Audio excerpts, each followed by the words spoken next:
Right, I've just got to the end of working backwards and forwards across the front and back flaps of the tea-cosy, and now I need to go back to working in the round. So I just wanted to show you a little bit how to do that. Now you'll see that my yarn is coming from the front right of this piece here. So this is the one I've just finished working on. So this is going to become our this will become the beginning of the round. So when we eventually kind of join back into the round, we'll place a marker because this is going to be the beginning of the round. But at the moment, all of the stitches on the back panel that we've worked, or the other panel that we've worked, are all on this waste yarn. So I need to get that off of the waste yarn and onto the back onto the circular needle so that I can carry on working. And all I'm going to do is I'm actually going to flip that over and just thread them back on. It's not too difficult. So I'm just going to go all the way along. You can't see that at all, can you? I'm going to go all the way along, just picking up those stitches again, like so. Just slipping them back on. One of the other things I really love about this yarn is that it sort of has a memory, if that makes sense. It sort of stays in the shape that you've knit it, so you will find hopefully that they go back on, those stitches go back on quite easily. So that's all you're going to do, go all the way along, just feed those stitches back on. As you work along, nearly at the end now, as you work along putting them all on, try not to miss any out. If you do, don't worry, because you can pick them up, but it's much easier if you try and get them all on in one go. So nearly there.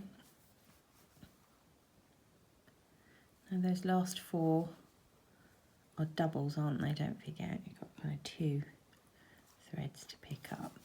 Okay, so they're all back on now, and I'm going to just grab the waste yarn and just pull that out. Ta-da! That's why using smooth yarn works a treat with that. So if I flip that over, oops, untangle all the yarn, you will see that I am now, I've got stitches sort of pretty much all the way around my circular needle. I'm going to pull the loop out a bit so that I can work magic loop, but I am ready to go and ready to start working the pattern again. And because I'm going to be working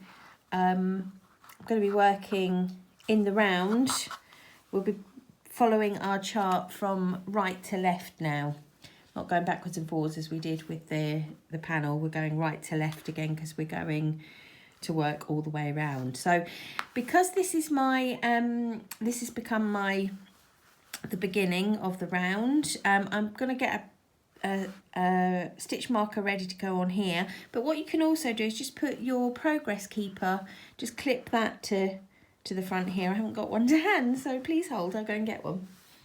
Right, so you can use your very beautiful Maliqua stitch marker, progress keeper for this. I haven't got mine yet, so I'm just going to pop a safety pin on, and it's just going to tell me that this is the first part of the round. This is the first repeat. I'm going to just be working the first repeat on this side of my work. So what I'm going to do is, at this point, when I start knitting across here, these 2 edges are still going to be separate because there is no yarn to join them. The join is actually going to start at this end of the work. It will be joined at this side first. So we're going to do pretty much a whole round before it is, well, it will be a whole round before it is completely joined together. So I'm going to just start knitting across, and I'll pick up with you again when we get to the end here, just so you can see how it joins.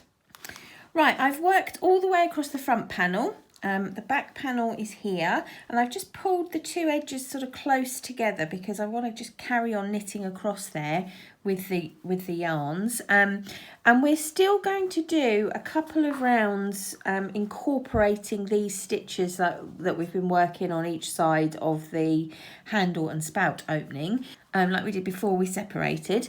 So I will carry on doing that. So we've got knit knit purl happening here, so I will start off with that. Knit, purl, using both yarns together.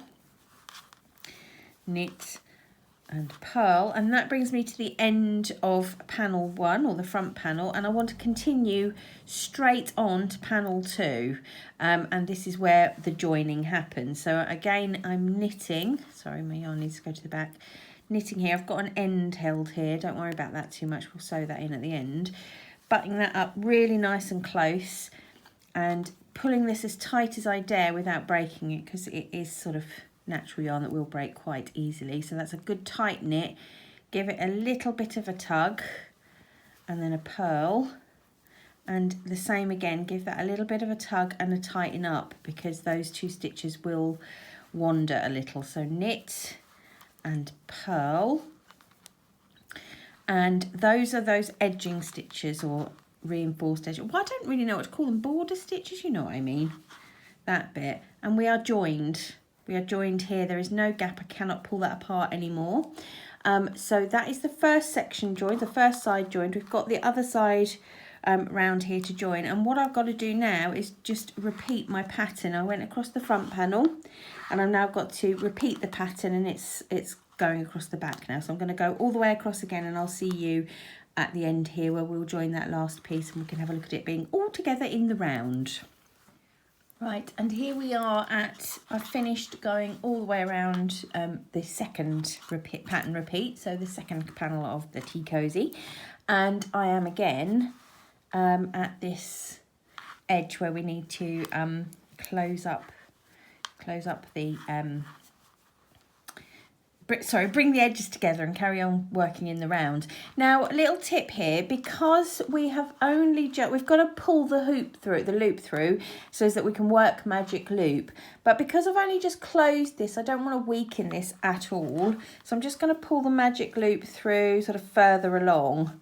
It doesn't matter where it goes through, because at the moment all I want to do is close this down, so it doesn't have to stay like this, but just until we've got a couple of rounds on and we've reinforced that join, I'd like to not pull the magic loop through exactly where the join is. So I've just pulled it through a little further along. Okay, so same thing again, the 2 edges are butted close together, and I'm just going to knit straight across the top. And that's all because we're using these 2 yarns held together. That kind of makes it a little bit easier, I think, and it's a happy accident. I didn't think, oh yes, that's going to make it easy when you join. I'm not so clever.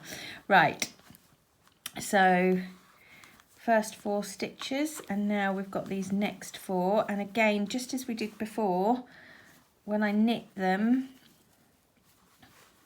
I'm going to really pull that stitch nice and tight. Okay, and pull the stitch nice and tight. Those 2 stitches, pull them